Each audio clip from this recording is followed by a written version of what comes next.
Hi guys, welcome back to the Revive Stronger podcast. I'm your host, as always, Steve Hall, and today I have Brandon Kempter back on the show, and this time we're diving into his contest prep. If you don't know Brandon, he is a world-renowned natural bodybuilding coach and natural bodybuilding competitor, but it has been 5 years since he stepped on the stage, and he's made some profound improvements.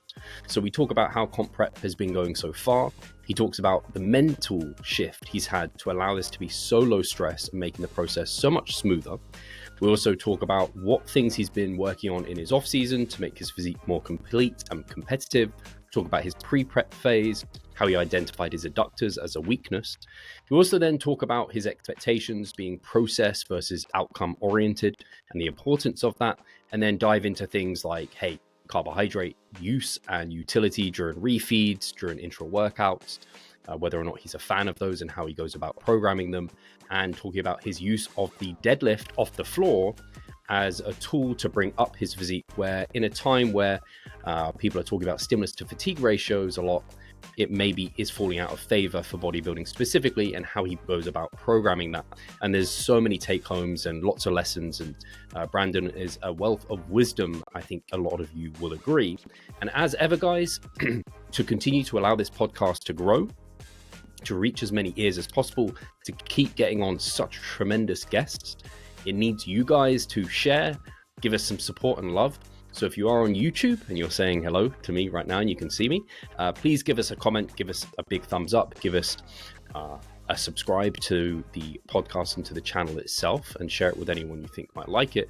And if you're over and you're listening on, let's say, a Spotify, please give us a 5 out of 5 star review. That would be very, very helpful and beneficial for the podcast. And as ever, give us a little screenshot and share it over on Instagram. Give us both a tag, myself and Brandon, and I'm sure we'll both be coming back to you with well wishes. So thank you very much for that and for your continued support, everyone.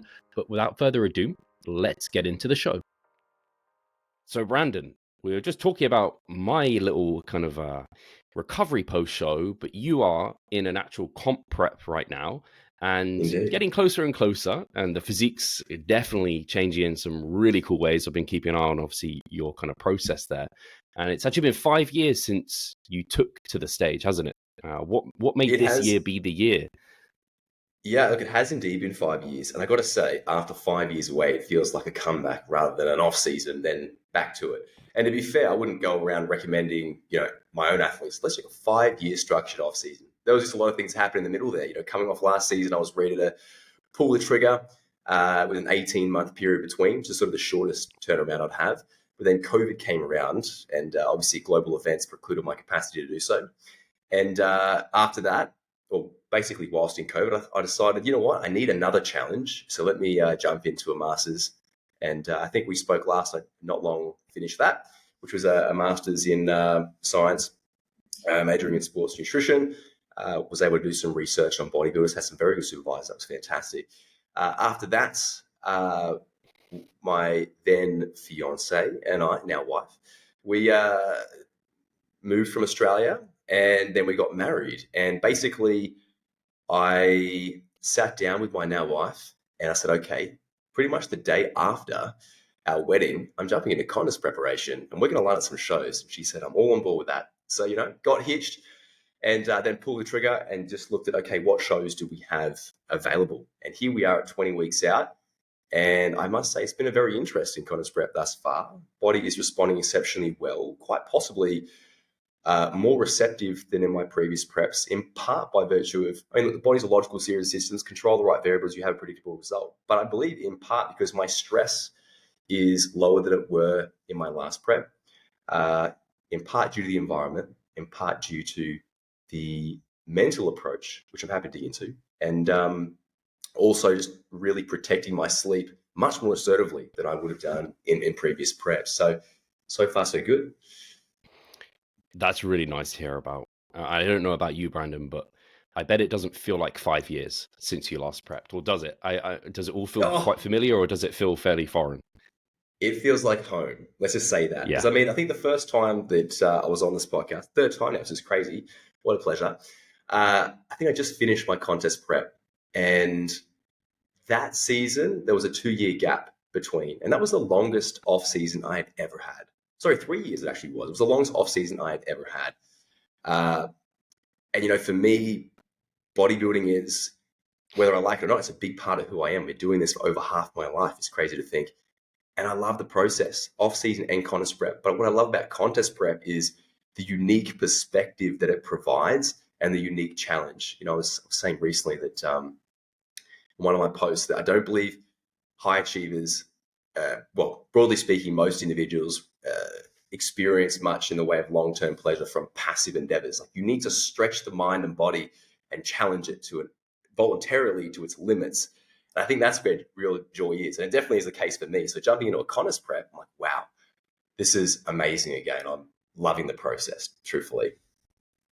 Yeah. That's so nice to hear. Yeah, it's I was going to say, so this is your so is that this you've done, is this your third season, or have you done more seasons than that? Oh, here we go. Got to think back. Started competing in 2013, 13, Okay. 14, 16, 19. It's my fifth season. Fourth season, wow. sorry. Fourth. Yeah. Okay, cool. So we're actually very similar. I think you're you're in your 30s now? I am, unfortunately, in my 30s. I'm 32 this year. 32. So I'm 35 this year. So we're not too Similar. dissimilar in terms of our like timelines and stuff. So the last year was my fourth prep. Yeah.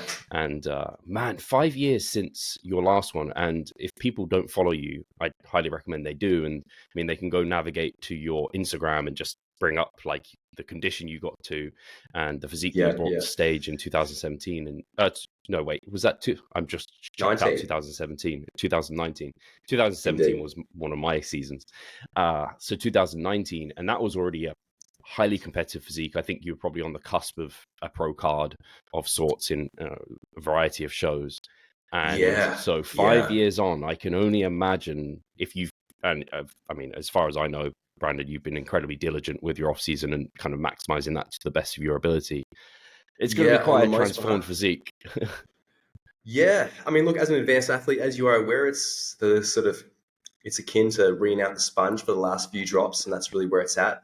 I'm hoping to be up a couple of kilos in the right areas and also do a better job at retaining the hard-earned muscle mass throughout the contest prep process. And that's really an area that I'm really doubling down on. I think we spoke about this in one of our previous podcasts that I love the hard stuff. So, you want me to dig, I'll dig. That's fine. What I do need is an individual in my corner to sort of pull me back from the edge sometimes, because I'm willing to go there.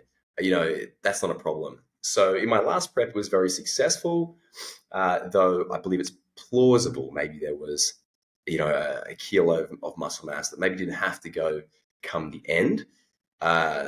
So this season, the starting position was very appropriate, and we're taking things a little bit slower. And again, just managing the environment a lot better, I believe. From the sounds of things then, have you got someone kind of coaching you through this, or because you said we are, but I don't know if that's like you talking to you as the coach. So you put the coaching hat at the moment, so I do have, so in BK Conditioning, my company, we do have a senior exercise nutrition scientist, Daniel Chappelle. Shout out to him, wonderful gentleman. And he's also prepping. So we sort of collaborate and pass back and forth ideas.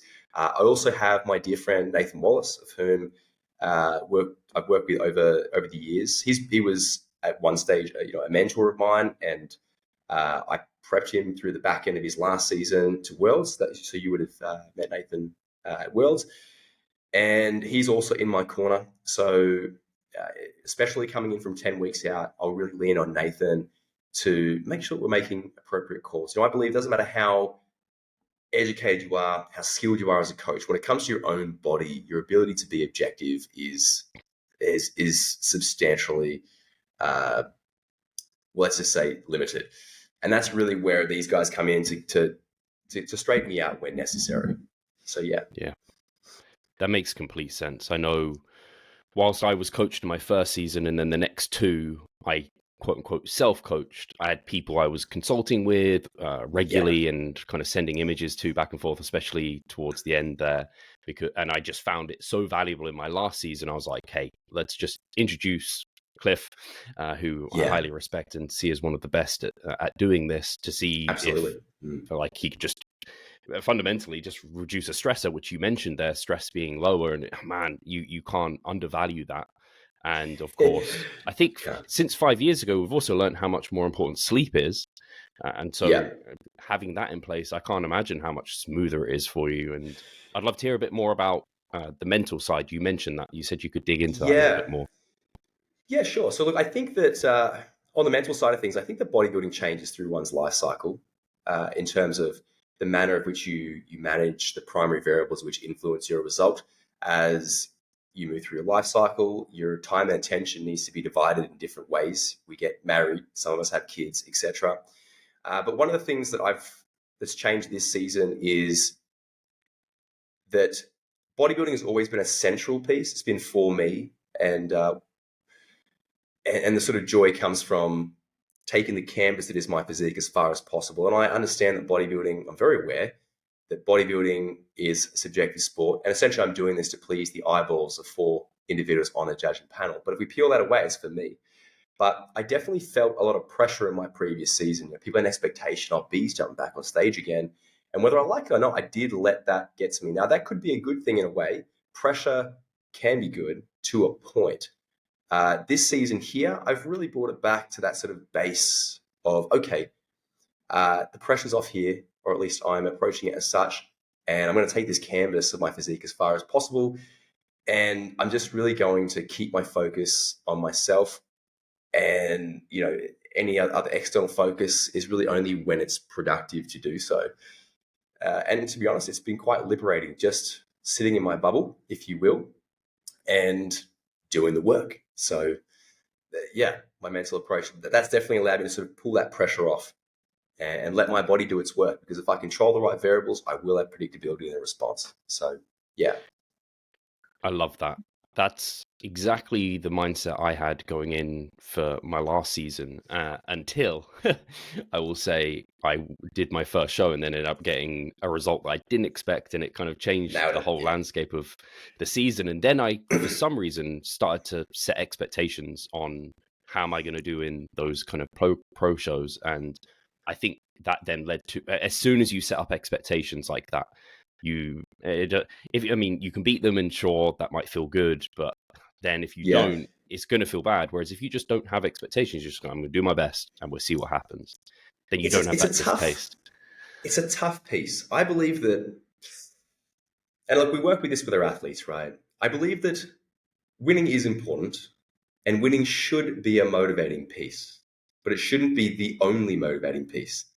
Kind of analogize it like, if you focus on the outcome only, it's like if you're I love this analogy and I cannot remember where I heard it, but if you're hiking up a mountain, you need to glance at the top of the mountain on occasion so that you can ensure that your directionality is appropriate. But if you stare at the top of the mountain, you might trip before and not make it.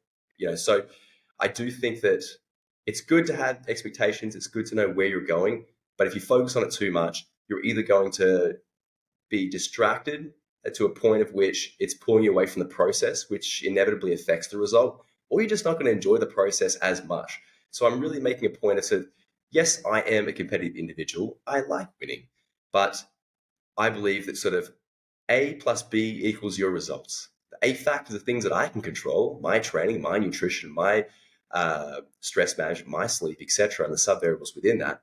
The B variables on the show day, who shows up on the day, the opinions of the judges. I'm like, well, I can't control that. And when you have a win, I think you need to know that there is some B variables that were going your way. Like, okay, Mishak didn't roll into that show. You're like, yeah, I would have been toast. Like, what are you talking? So uh, I'm just focusing on my A variables. I'm aware of the B variables in terms of like what each federation wants, and I use that to direct my quote unquote A variables. But approaching it like that has just sort of allowed me to just keep everything central. So yeah. That makes a lot of sense. And I actually really like that analogy too, because you can literally visualize it in your own head. You're like, yeah, I've done that where I've like looked up and tried to walk and I'm like, oh crap, like where am I? Yeah, This right. isn't good. And you can just get, like you said, distracted, and it can take you off path. And So, but at the same time, you to keep you kind of motivated and driven, you have to have that kind of competitive drive. So you don't want to just go in and be like, yeah, I don't care where I come. It's like you do care, because Yeah. we compete to compete. That's like in the name of the game. So yeah, very Indeed. well Just said. using it strategically. I have some athletes that really need someone to quote unquote hunt down in their training, right? They're in their training. They're like, okay, who am I chasing? Chasing that Steve Hall guy. So I'm heading to this leg press set. I need to chase that guy down. And I'm like, great. If that gets you going in that moment, positive contributors to stimulus accrual, great. But then you hyper focus on that. What's Steve doing? It's going to take away from your process. So use the right tool at the right time. So I think this is a bit of a balancing piece. And it's something that I've personally experimented with, and something that I really work hard on with our athletes as well from a coaching perspective is, tapping into their best by pushing the right button at the right time, but not getting, capitalizing on one area too much. Yeah, it's similar to, like you said, you're a person who you don't need to push you, you need to pull you Yeah. back, and you have people you have to push. But similar here, you have people that will, I don't know, they're almost undersell themselves to how competitive they can be, and they need a bit of an ego kind of Yeah. improvement there. As you have others where you're like, no, no, no, you need to kind of pull back, don't focus so much on the outcome, and kind of just do your best job and focus on our process here. And So that's I wanted to coaching. ask, yeah, exactly. You finished your pre-prep in about September last year, and then so you took Mhm. off. I have basically 6.5 kilos in 6.5 weeks, and you mentioned Thereabouts. revealing the adductors as a weakness. And I just wanted to, first of all, maybe dig into your off season as a whole, if there was any areas you were working on, and then you Yeah. specifically selected the adductors and what you were doing there to kind of bring those up. Yeah. So, yes, indeed, I did a pre-prep. That was the sort of preamble, and it was a pretty short, sharp dieting stint, very effective piece. Throughout the entirety of the off season, I did spend a good section of my off season focusing on my chest. My chest has always been a bit of a weak point from an architectural perspective. I'm sure you've seen those lovely Asian genetics where the origin of the sternal head of the pec basically meet like this, and it's just this beautiful round pec. Well, fortunately, I don't have that. Basically, I have this gap about this large in my sort of mesosternum down to my xiphoid process. And that just means I need a lot of pec to really fill that out. And it also means that when I'm pressing, that structural anthropometry doesn't lend itself well to having the pecs just contribute in a incredible fashion for presses. It means I need to really dial in my execution uh, and direct sufficient volume/intensity there. So that was a focus point throughout the off season, and I'm quite content with what's happened there. I mean, hey, look, we are content, but we're hungry for more. And obviously, a pre-prep or any phase where you pull down a few kilos of fat mass, it does offer a good quick snapshot of the physique in terms of gauging areas that maybe you need to further emphasize on. Uh, and with the adductors as well, there's an architectural component there. We look at some of the guys where their adductors insert so low down the linea aspera. You know that their adductor magnus contributes very assertively to hip extension, not just adduction. I don't have that. So whilst I do continue to capitalize on getting into positions of deep hip flexion where I'm going to use that adductor mag, given its sort of posterior insertion on the linea aspera. For hip extension, I do need to isolate it as well with loaded adduction, so an open chain adductor movement. And that's essentially what I've done moving into the back end, the last section of the improvement phase. And I've retained that moving into the contest preparation. And so far, I'm going, okay, this work has paid dividends. And now it's a matter of sort of, if there's an opportunity to build it in the contest prep, let's go. At minimum, retaining that through the back end of the prep. I love that conversation on the chess piece. And it just Yeah, identifies even someone who I'd say, if people look at your physique, they'd be like, man, this guy has no weaknesses. Like he's elite. Like he has this. But I just that hide gap them. that you have, and you mentioned, yeah. So I've seen that on physiques where they have that gap between the pecs. Yeah, And it's nothing you can control there. You just have to work with the architecture you've got, make it as big as possible. I think about this with my quads. They don't have that. Yours sweep quite nicely. Mine, they're never going to sweep, but I can make them real big. And that's yeah, about as far as I go. You have people with their delts, like their side delts just cap and they're just bulbous. And it's just like, oof, like that's just incredible. But you can make them bigger, and that's going to help emphasize that too. Yeah, With working the on your. Yeah, sorry, sorry, go for it. continue. Oh, Oh, the so adductors. I was just going to say, sorry. you're right. With isolating them through the machine, do you find that you max out like all the machines? Because I haven't done it often, but I found that most machines are kind of a bit light. Well, the machine that I've currently got access to, it loads pretty darn heavy. I haven't had an issue with it yet. Okay. However, recently my wife and I went to Thailand for essentially our honeymoon slash training camp, as I describe it. And the machine over there, yeah, it was like, okay, full clip, 15 plus repetitions. And I was, you know, asking people to stand on the pin and all sorts of stuff. But it really just depends how the machine is geared. Yeah. To be fair, I haven't tried many, so I can't really speak to it. Adductors for me are one area that, like you said, they kind of contribute. They like to take over for everything. And it's well described because I think it's the same with my arms and like biceps. For the longest Big time, biceps. whenever I get like half a set for my biceps every time I do a back set. So it's like it Yeah. just accumulates quite easily. So it's very interesting to hear the structural differences between people, and you see that on their physique, and you see it how they have to then customize their training and individualize it.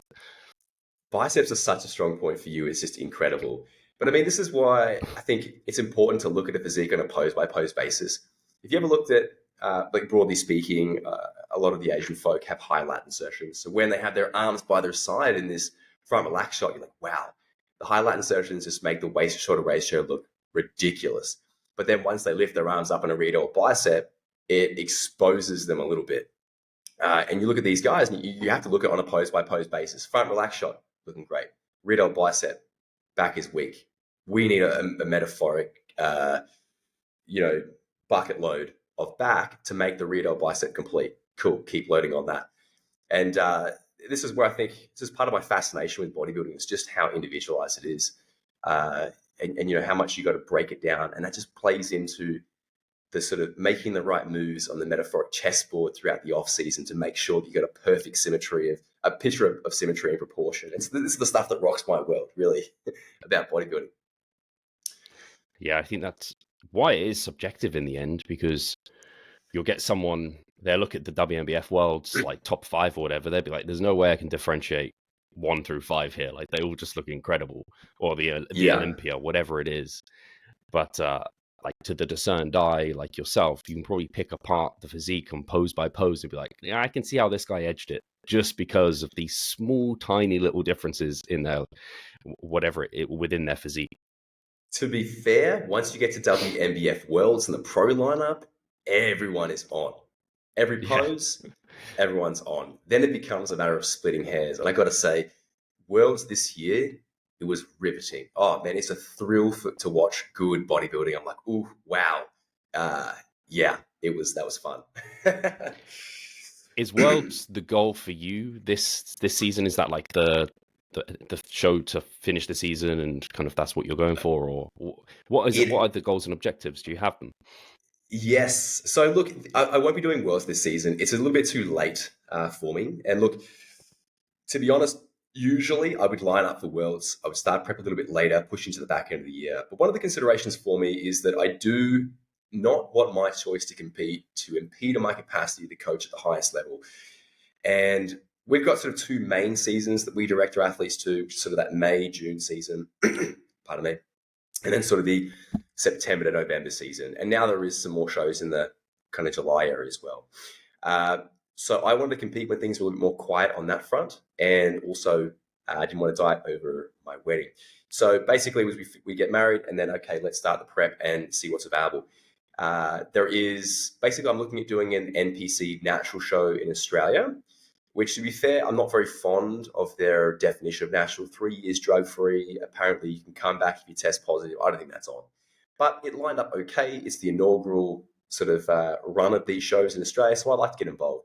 After that, the plan is to duck over to Taiwan, drop into the NPC Natural there, and then drop over to Malaysia to do the WNBF. I'm very excited to do at least one WNBF show. If there was more density of WNBF shows in that time, I would. There's one in Guam. However, in Micronesia, I don't think there's going to be a whole lot of competitors. And I really want to step up against, I want to measure up. That's really my whole thing is I want to go and see where's the best at. If I hit the top placing, I'm stoked. If not, I got something to aim for. That's ammunition for the next off season. Let's go. So that's the plan. 3 shows there, 3 weekends. That'll be New South Wales, Australia, NPC Natural, NPC Taiwan, WMBF Malaysia. After that, I do plan on, to be fair, after 5 years away in my early 30s, I want to start getting some runs on the board again. I want to start competing every couple of years like I used to. So that's the plan. Very cool.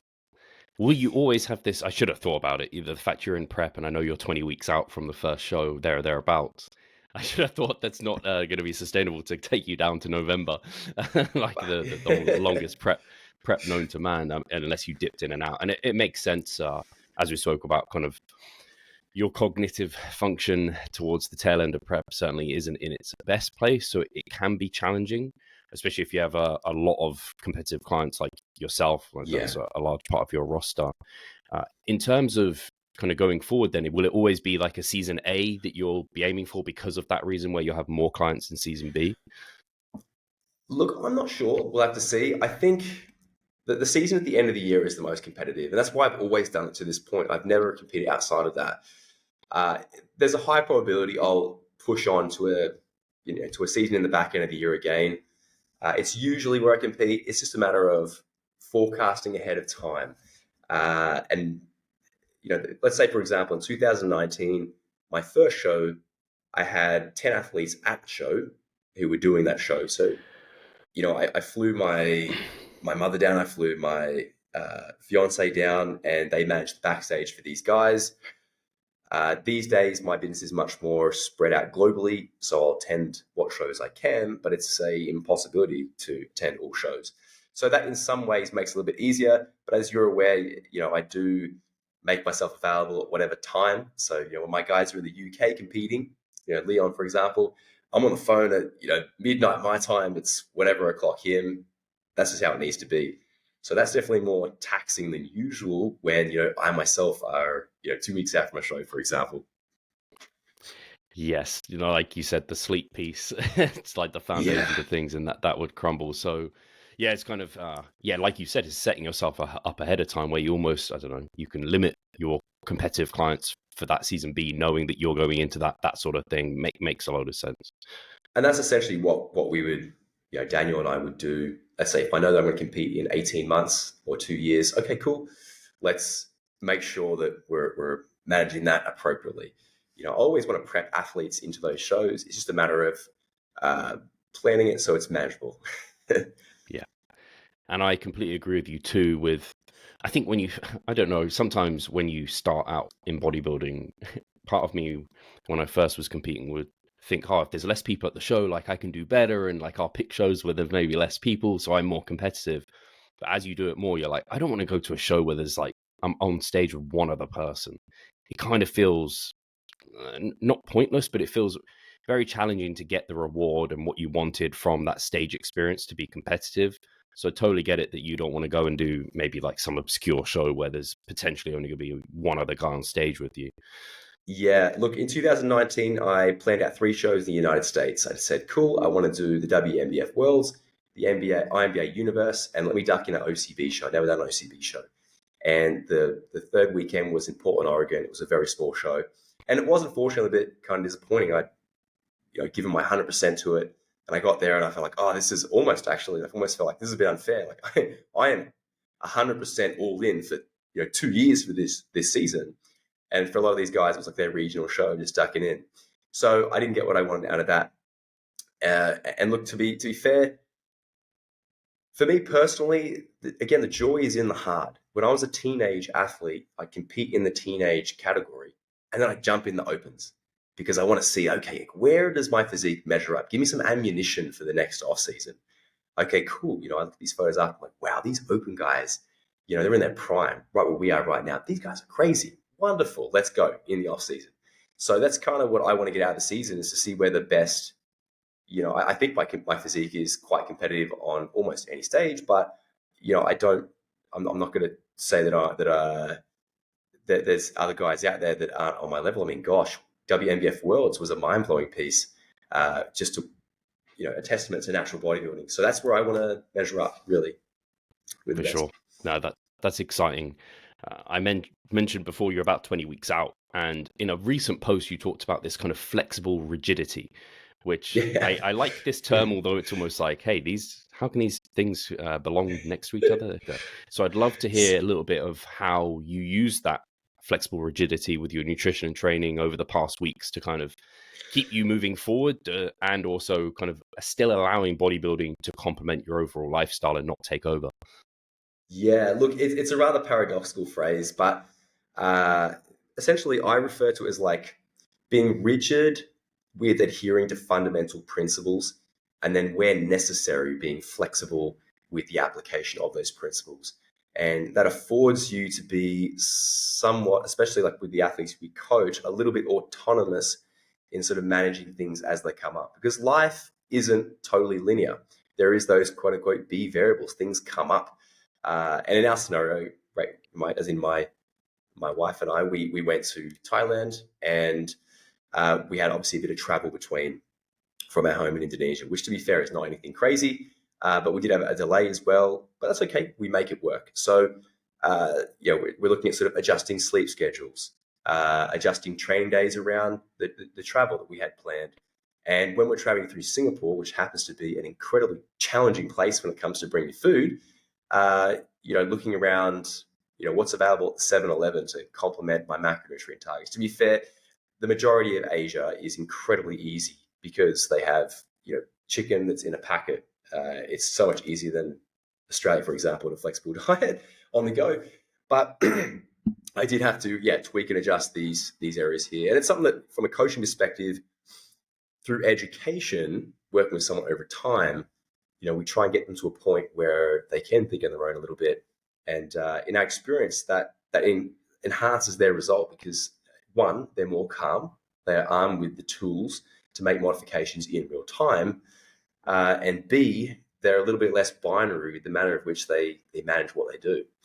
If for example, customers took away that bowl, that container of rice, you're like, okay, I will find an alternative, and we move on. Yeah.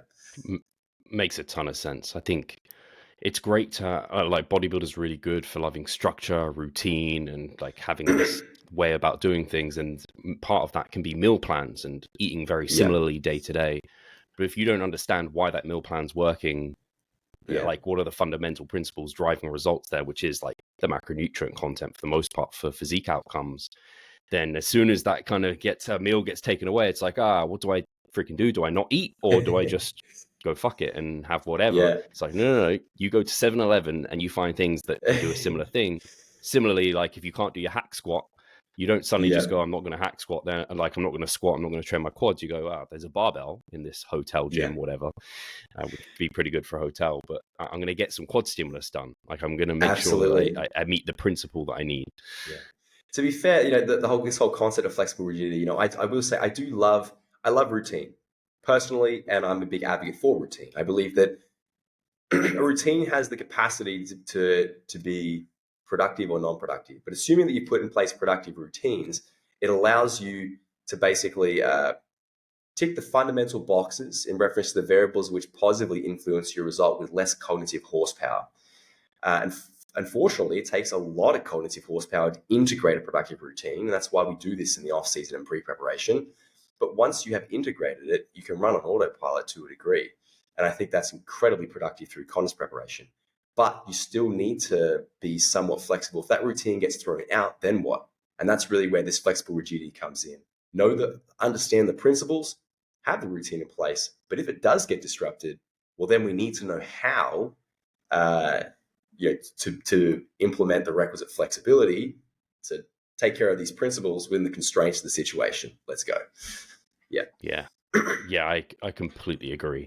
It's one of the reasons I really, again, flexible dieting is something I think a lot of the listeners will know about, and it's something I very much appreciate of it because it means wherever I am, wherever I'm thrown into, I have very little excuse not to be able to kind of somewhat meet like my goal targets, because like, and especially in the day and age we're in now, where everything's labeled protein, right? It's become like a huge craze, at least here in the UK it is, and across the world it's way easier to kind of do these things. Again, without that education piece, if your coach isn't doing that for you in like the off season and helping you kind of what's the saying, like not just teaching you to like giving you fish, it's teaching you to catch the fish type of thing, then Indeed. Yeah. yeah, it can be a problem, and then stress definitely goes out of whack. And it might be a short-term stressor like you mentioned, but you can make up for it.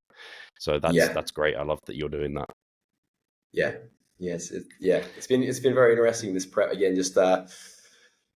Just being, to be fair, this prep has been perhaps a little bit more flexible than in my previous preps. And by virtue of that, I've been able to keep my stress down a little bit lower. To be fair, I'm probably eating it on a day-to-day basis when I'm not away from home, 90% the same food selections. But living in Indonesia in a semi-rural areas, which we do, um, food availability is okay, but it's very seasonal. So I now have access to cucumbers. Great. I'm going to eat some more of those. A little bit later on, I'm going to have more access uh, to root vegetables. Okay, they're going to go into the diet. So, even on a day-to-day basis, I'm probably 80-90% the same. But fruit in particular is most seasonal, and that's really what kind of changes, and maybe some vegetables at the end of the day. So that's been an interesting piece. I think I call it maturing as an athlete, if you will. Yeah, I like that. I almost like that enforced flexibility and rotation, especially of like plants, because you do get very set in your ways of kind of eating various foods. And even in an off season, like my day to day, again, is like 90%, 99% the same sometimes. So it's nice to have that almost enforced flexibility. And actually, I talk about this with my partner, she's not actually into lifting, macros, like bodybuilding. She doesn't do any of it. So she actually enforces me to be more flexible in my off season, but that Yeah. encourages me to develop tools and skill sets of like quite extreme flexibility at times that I need to have. And it actually makes me Yeah. better, and actually somehow reduces stress too. You think it Yeah. might increase stress, but it's become almost stress reducing where I can switch off a little bit. You're doing 2 refeeds at the moment, right? Have you just instigated 2 refeeds? How are they looking for you, Brandon? Yes. So we are currently doing 2 refeeds. Now, look, I can't speak to the stance of other contest preparation coaches, but I'm certainly fond of integrating a refeed or repletion day, or days for that matter, for a few reasons. One is moderating rate of loss. 2 is topping up muscle glycogen saturation for performance retainment. Whilst the research doesn't necessarily comport with this, when you're dealing with individuals of whom are not just a little bit lean, but exceptionally lean, particularly in the second half of contest preparation, I believe that, at least from what I've observed anecdotally, there is immense benefit. And the last thing is maybe protecting nutrient partitioning. In that it's theorized that if you are overtly fat, that insulin sensitivity declines, and of course gets better as you get leaner, to a point in which case nutrient partitioning actually gets worse when you go from lean to very lean. So perhaps there's benefit. This is purely conjecture, in sort of protecting your ability to deposit carbohydrate peripherally with these consistent refeeds. So I do implement this, and generally speaking, the closer I get to contest show, whether it be myself with athletes, we increase the frequency because we expect that we need to be more assertive with managing diet fatigue, more protective for training, not to mention the associated challenges with appetite. So broadly speaking, by 15 weeks, I like to be in a position to implement a second refeed. And that's where we're at now. Implementing a second refeed, I'll be a little bit earlier in the piece. So this season, I'm running a little bit too hot. So I'm actually about to enter a diet break, though I haven't put that on social media. But recently, we have put in place a double refeed, and that essentially consists of 2 days at maintenance where protein remains stable, fats are a touch lower, and carbohydrate runs up to essentially 500 grams per day. I'm in a similar mindset where I've actually ran preps without refeeds, As and have I, yeah. I've got into shape and it's been fine, but I've ran them with refeeds, and again, I've got into shape and it's been fine. I think there's so many roads to Rome. I have to say it almost every podcast, put that little phrase in there. But I do Yeah. think personally, I've found the process to be smoother with the refeeds, and I've also had that experience with most clients where they've enjoyed Yeah. the refeed at least and found it to be a very beneficial part of their process. And you mentioned there actually like a kind of speculation almost in terms of kind of use it or lose it kind of scenario, where if you aren't consistently having higher carbs and digesting them and storing them, then maybe you lose that functionality a little bit within the physique. And so I can definitely see that, where that could have implications for peaking, where someone's just way more likely to spill if they haven't got that ability to have those, the various kind of chemicals, enzymes, and things that are necessary to be upregulated in the body. So I think that also makes sense. And again, it's part of that peaking process where you get a little bit of an insight into what might you look like with this number of carbs, and do you spill on that? When do you look your best? So definitely has some benefits there. Definitely benefits in that regard. I mean, look, there's an argument for including a refeed system, protocol, and there's an argument for not including it, in terms of minimizing variability, trying to increase predictability. But sort of the general, I'm not going to call it a motto, but I'm going to call it a system of which we like to sort of, or as we like to phrase it, is we sort of deplete, replete, and repeat. And when I say deplete, I'm not talking about let's go down to 50 grams of carbohydrate. No, I'm just saying that you're going to be in a deficit for that time. We are going to emphasize protein sufficiency, fat sufficiency, and exploit as much carbohydrate within the constraints of your total calorie budget to ensure that we're protecting glycolytic performance. But in any case, by virtue of being hypercaloric, muscle glycogen saturation is going to be lower than usual. So we like to kind of dip our toes into depletion and then take a half step back.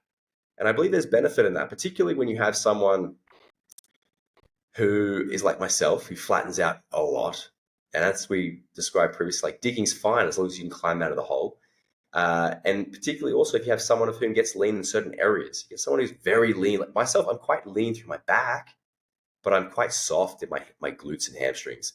But whilst I am digging for glutes and hamstrings, I'm essentially starving the tissues up top. So I don't want to focus down here and then sacrifice up here. And that's, I think part of the benefit of including that refeed structure is more just protect it, dip into the deficit, and then come back and protect everything you have, and then dip back in again. Yeah.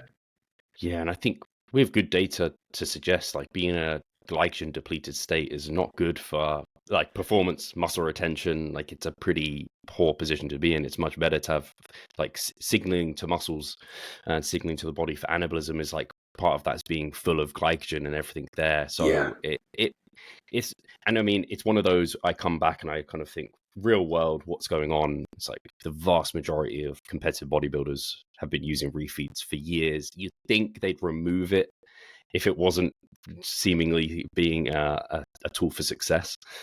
Yeah, and look, it's been a while since I've reviewed the data from my research, my master's. But essentially, that's what we found is that refeeds were a very common tool. I cannot remember the stats on that, but they were a common inclusion. Yeah.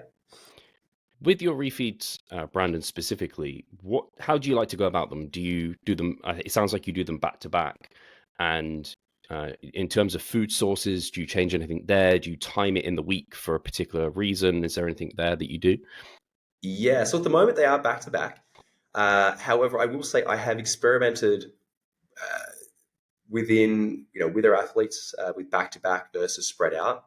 And I believe there's a mechanistic basis for both in that perhaps as nutrient partitioning becomes is unfavorably influenced by the dieting condition, that maybe a longer rather than shorter refeed window could benefit so that you're meaningfully topping up muscle glycogen and saturation so that you're gaining the aforementioned benefits.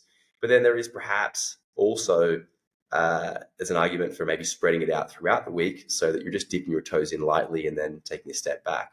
Now, I've used both with success. So I believe that if there is a difference there, it's going to be marginal. Though in my case, we have chosen to put it back to back. And usually we'll position a refeed, let's say if it's a single refeed, we'll position it in a section of the week, either where it aligns with a tissue of which we need to emphasize on if the individual's training in the afternoon, so they've been able to digest and assimilate some of that carbohydrate, or we align it with a section of the week where there's more than one train day back to back. Day before a rest day, probably not maximizing it. You've got 2 or 3 days training in a row, good spot for it if it's a single refeed, because you'll digest and assimilate that carbohydrate. If you train in the afternoon, you gain some of the benefit. The next day, you will certainly have that benefit. So that's how we usually position it. Right now, I am training 6 days a week. Is it totally necessary? No, but I love the work. I want to stay connected with the work. It helps me stay sane and feels like I'm taking a step forward every day. So I position it in the back end of the week in alignment with a push day is a weaker area in my physique, and a lower body day for some extra fueling on what is quite a soul crushing session, if you will.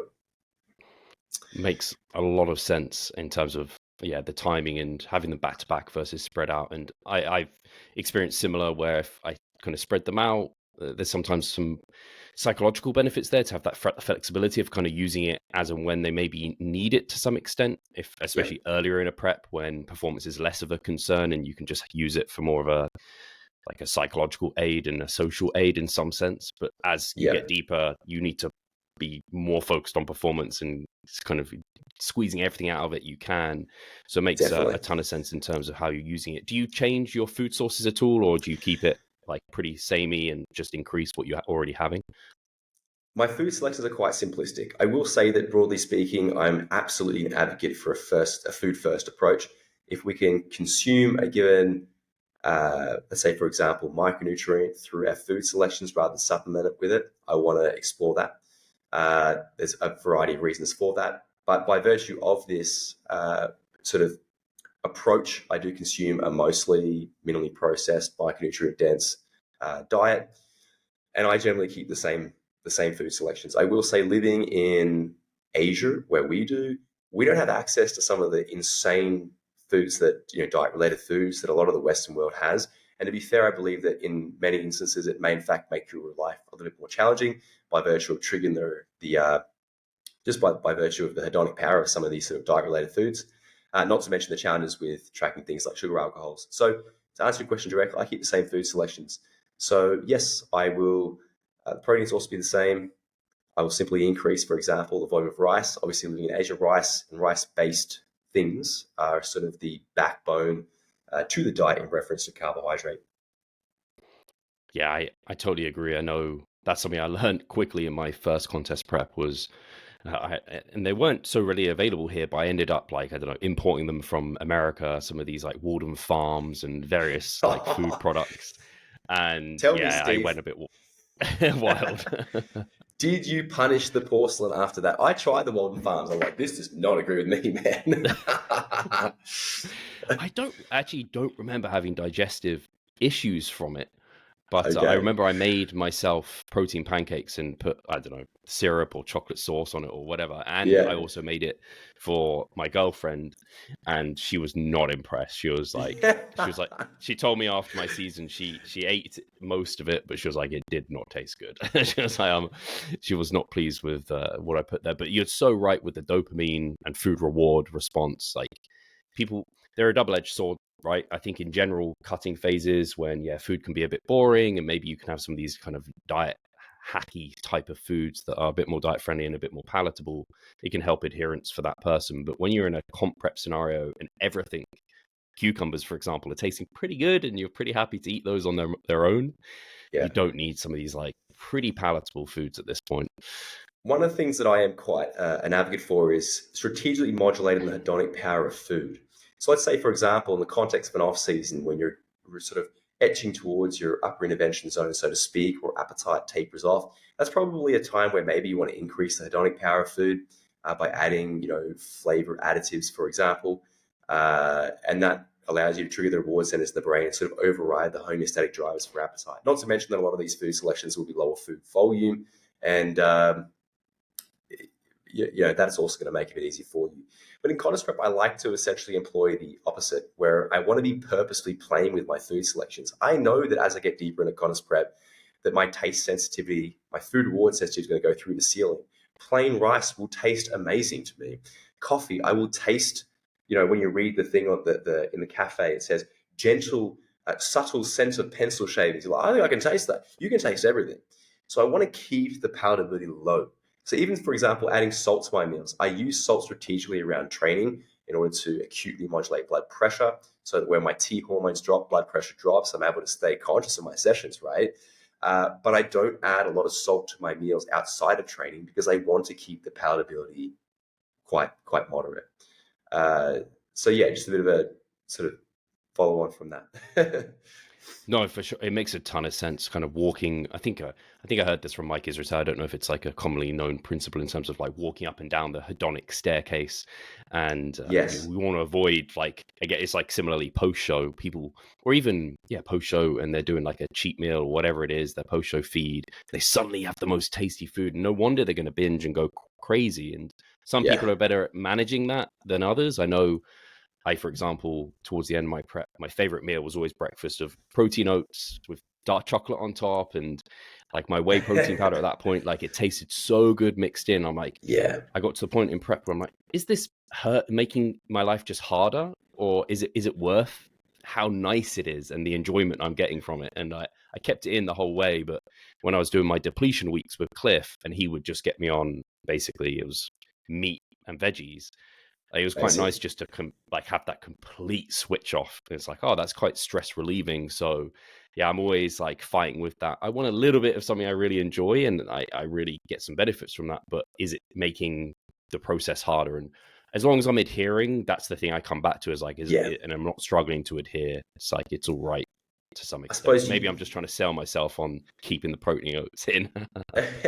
Well, look, I think this is one of those components you got to, I suppose, approach on an individual basis. I've definitely got individuals that they have the Diet Coke and they believe that this is a really helpful piece.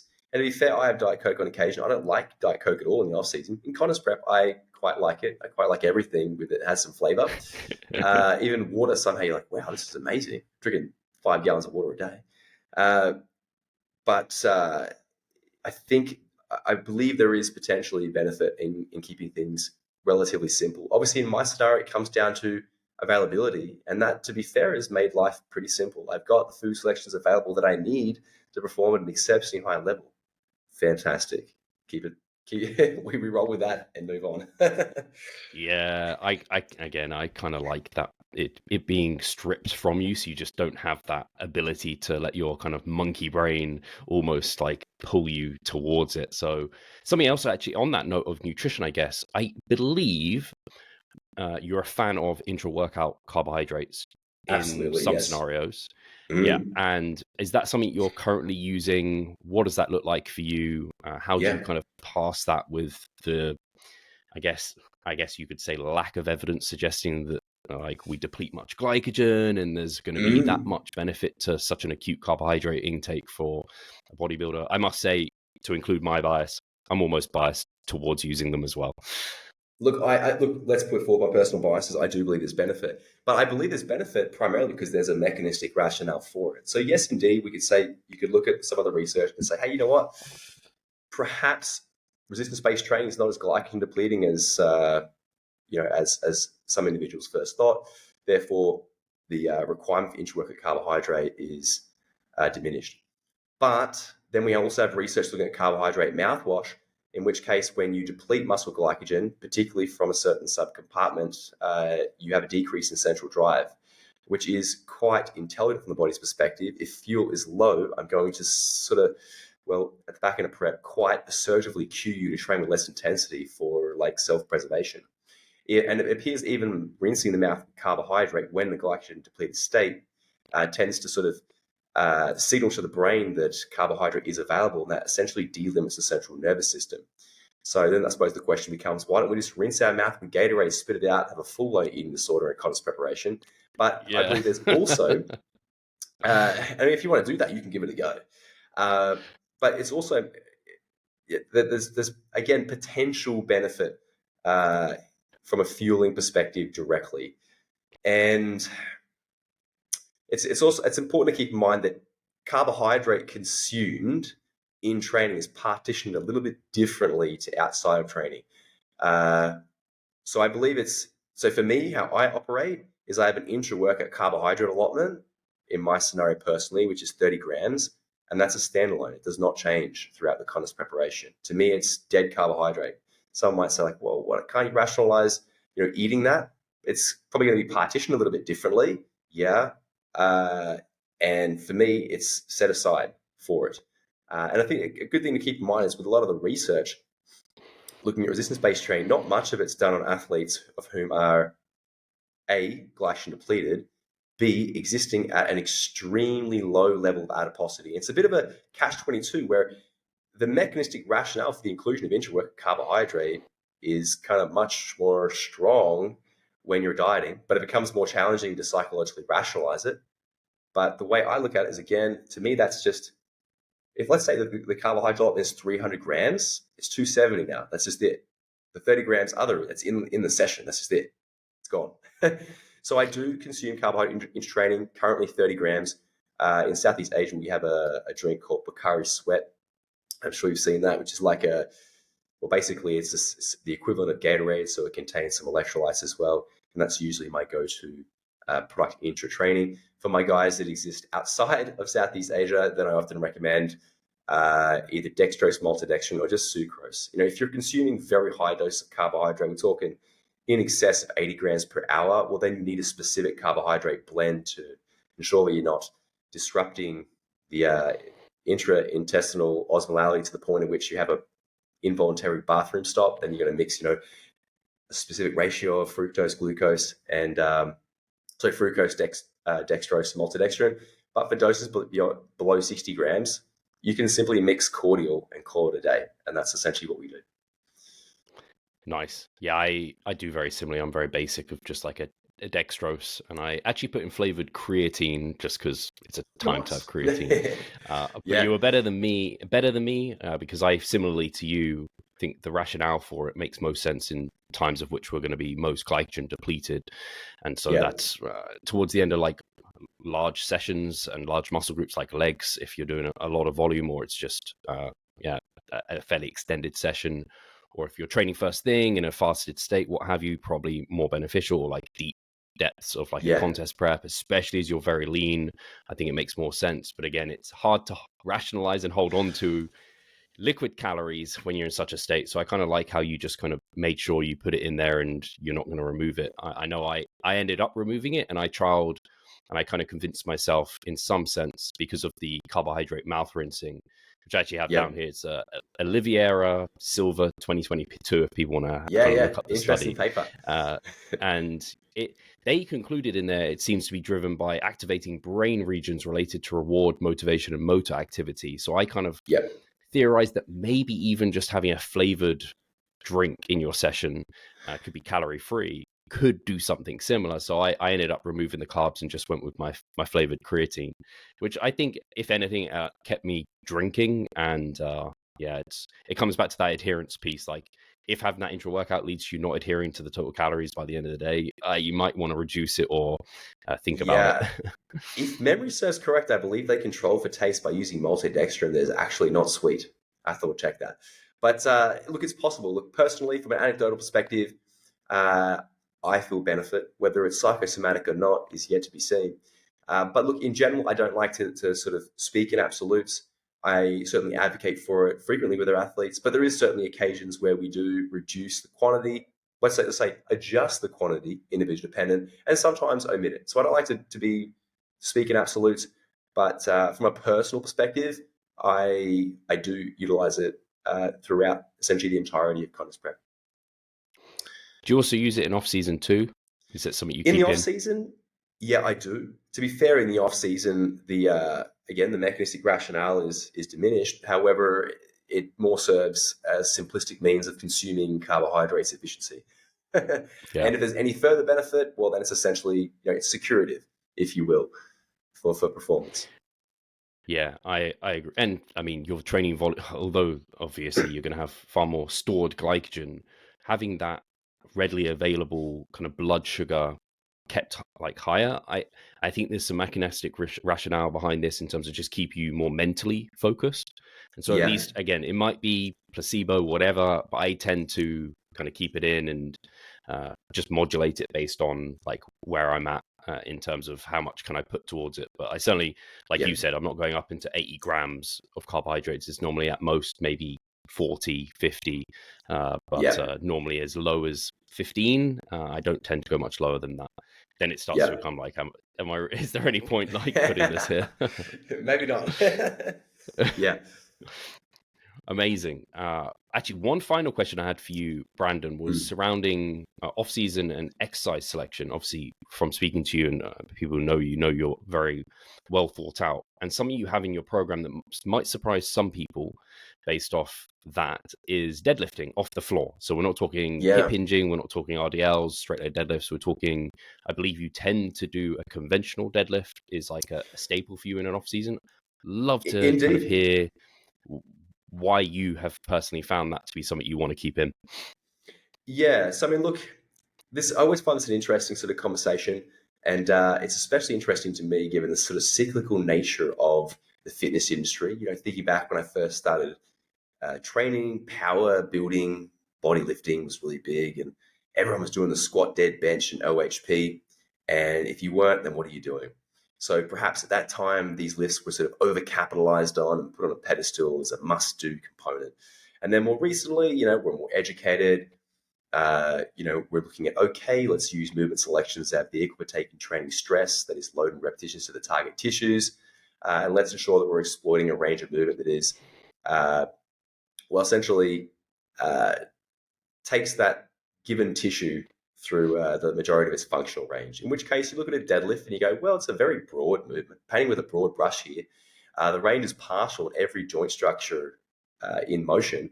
Why are we doing this? And because it triggers such a substantial cardiometabolic event, we could assume that it's very taxing in terms of central fatigue. So why are we doing this? Is there not more efficient ways to do things? In which case, that is a valid argument.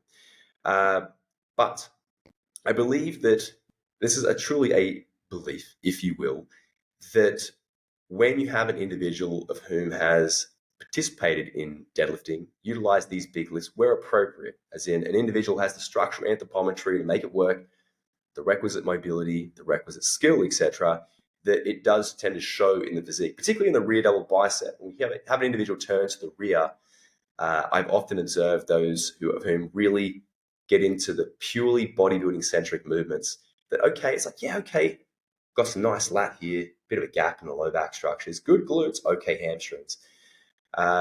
So with the deadlift, I believe it can be a great asset for the right individual when it comes to promoting posterior chain development in totality. I want no gaps there. So for example, there's more to this than just this, but seldom do I see an individual with a strong deadlift that doesn't have very, very thick lower lats, a very well-developed quadratus lumborum, and very well-developed mid-back. Now, obviously, they're probably going to do mid-back specific movements as well, but if you look at that movement, there's a lot of weight in your hands that you're loading in a very long muscle length isometrically through the mid-back.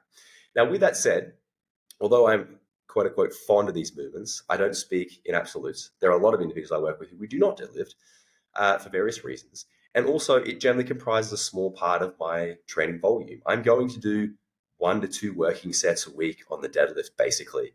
So it's basically get in there, get this broad volume, paint with a broad brush, get into the really more hypertrophy specific work. So, I mean, that's my logical rationale. In the past, I have sumo deadlift. I'm very proficient in that lift, much stronger, but that is much less hypertrophy specific again, because I want that load through my posterior chain in totality. Therefore, I'm going to cop the hit to my ego and lift a much lighter load in the conventional deadlift. Yeah.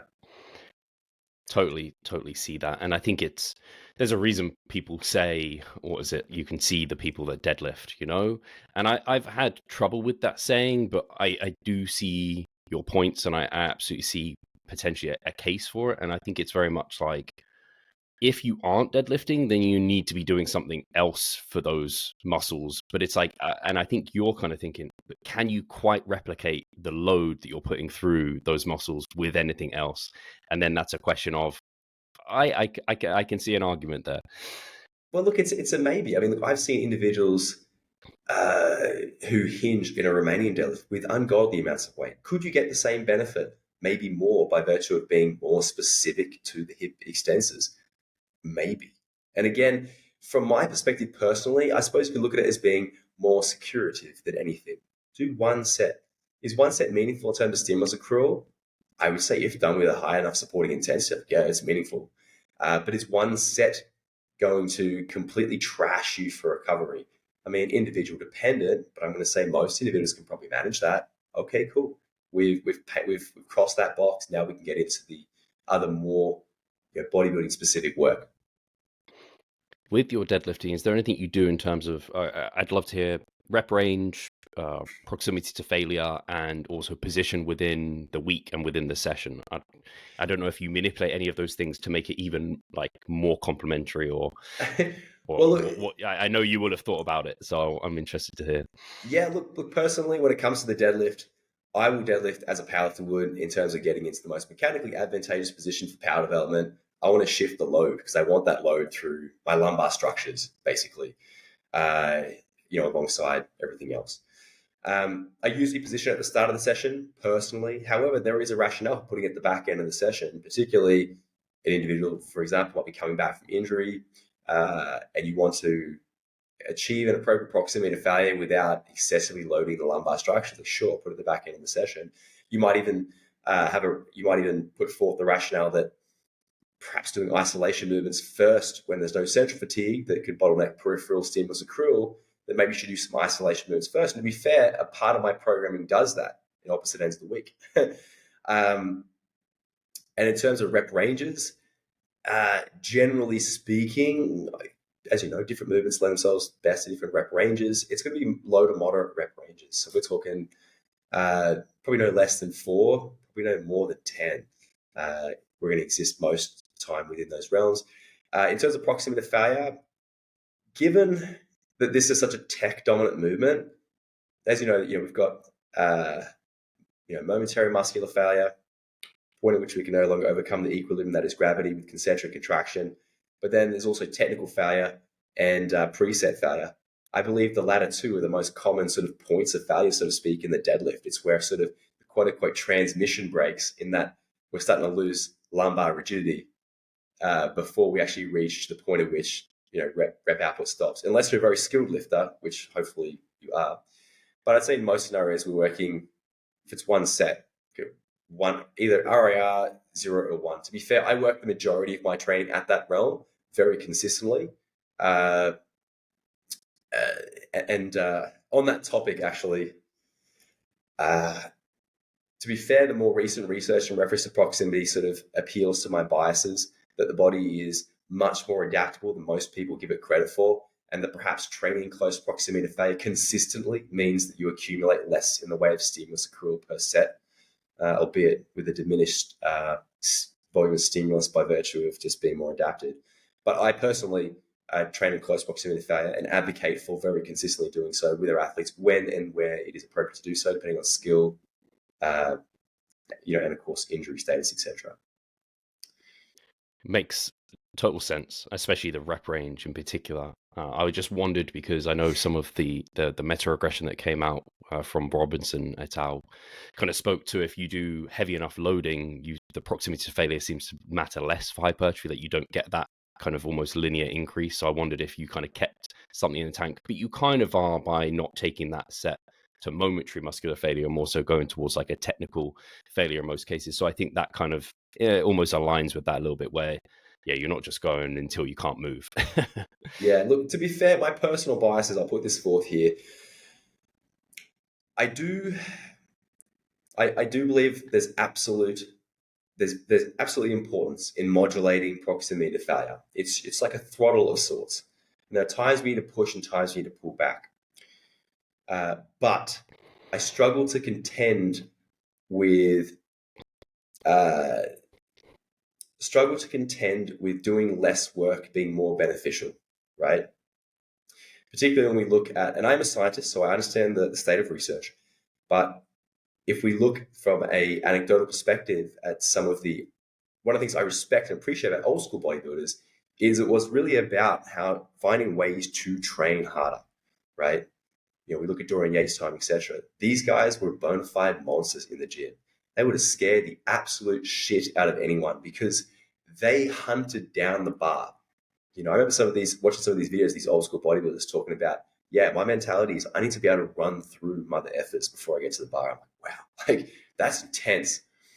I struggle to contend with the fact that there's benefit in sort of pulling back much if you're, when you're in overloading phases. Okay, deloading phases very different. The function is completely different. But in phases where your intention is to accumulate stimulus, this is personally biases here. I struggle to contend with that. Yeah. Yeah, it's something I've kind of straddled a little bit more. My personal experience has moved more towards the side of pushing harder more consistently. So I would say I'm similar with you. Most of my training is at a 0-1 RAR for most of the time, and most of my clients are Yeah, too. That isn't to say it's always there, and there are times to pull back and things like this. absolutely. But one of the missing pieces from the research I know is that, yeah, we get that potentially exponential fatigue as we go towards failure, or at least linear. So it is more fatiguing whilst more stimulating. But if that's looking at short-term research, if we're Yeah, holding that, do we adapt to it, as you mentioned? And I found personally I have. Like yeah, I kind of meet there, and then the next week it's not quite as fatiguing as it has been previously, and so the mesocycle can kind of, it doesn't have to stop abruptly. It's just I've hit like as hard as I can push. It's like, well, I can keep sustaining that really hard, very stimulative performance for yeah. multiple weeks. Let's keep stacking it. So I'm waiting for some longer term research to kind of clarify, do we adapt to being able to train that hard? I think we probably do. It's going to be incredibly fascinating. I just believe that the human body fascinates me. It's why I've spent over a decade educating myself on the body, specifically in reference to bodybuilding. It's just that the adaptability of the human body, I believe, is often underappreciated. It is incredible how adaptable the body is if you subject it to repeated exposure with a strategic graded exposure to that stimulus. It's profound. Yeah, completely agree. It's actually one of the reasons I got into the industry in the first place was, long story short, my accident, Revive Stronger, and seeing my body be Yeah, able to respond and adapt. I was just like, wow, like it's absolutely crazy that I can go from being in my worst health ever to like best health. So yeah, I totally align with you there, Brandon. It's been fantastic chatting to you as always. I'm excited to continue to follow along with your prep, your journey, and see you crush the stage. Just see you on stage, because the physique you're looking to bring is, it's going to be something special. I know that. So thank you so much for your time as always. If people want to keep up to date with your process, with everything you're doing, where should they be heading? yeah. Thank you so much for having me on. Really appreciate it. You can find me on Instagram. That is probably the best spot. I know last time I was on this podcast, I said, yeah, I'm going to start doing TikTok, and then I never did. But Instagram, you can definitely find me there, guys. I don't blame you. I'm too old for TikTok personally, and also probably not bad that you didn't, considering what happened in the US. Like it all got like pulled down Yeah, or whatever, and I know it kind of came back, but just seems Instagram is a bit more of a reliable platform. So I'll make sure that's I linked agree. below. And thank you again, Brandon. And guys, we'll catch you in the next episode. Take care. See you guys. Bye.